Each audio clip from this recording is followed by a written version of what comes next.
We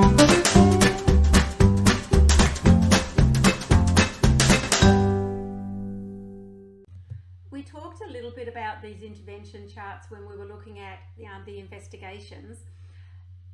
The intervention charts are the same as that first level of the investigation, the first investigation, which is the same as the way that we're explicitly teaching, so it's the same as our anchor charts. But there may be some children who are ready to investigate this level, but the model, the process, is going to take up way too much cognitive load to allow them to investigate the mathematics.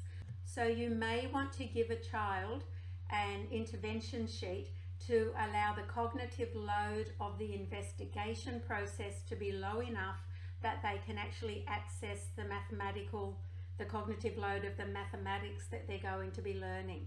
There is another use for these intervention sheets, and that is actually as intervention. So before, remember I said to you that even your lowest child doesn't need an adult sitting with them.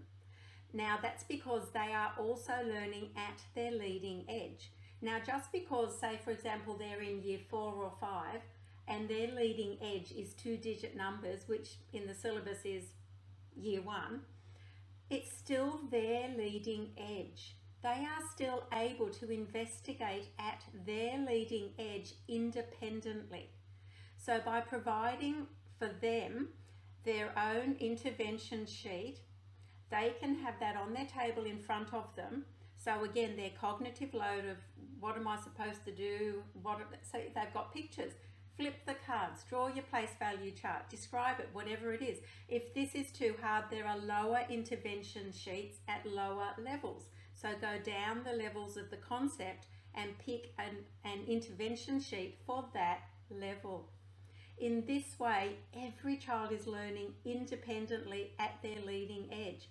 These kids are not sitting with an adult. The problem with sitting with an adult is twofold. Number one, the adult isn't available to the rest of the children. So you'll have other children who are not learning anything because they're either doing something that's beyond them or they're doing something that's already too easy for them. The other problem is that if a child can only do something with an adult sitting with them and they can't do it when the adult isn't there anymore, then they haven't learnt a thing. It's wasted everybody's time. Not only that, it makes that child know, I can only do this when an adult's with me. I can't do this alone. I'm not as good as the rest of the kids. By providing this differentiation, using investigation sheets, using anchor charts, using intervention sheets, means that every child is learning at their leading edge. I might be investigating teen numbers, the person next to me is investigating 3-digit numbers, someone else in the class is investigating decimals. The investigation process is the same. All of the anchor charts are up.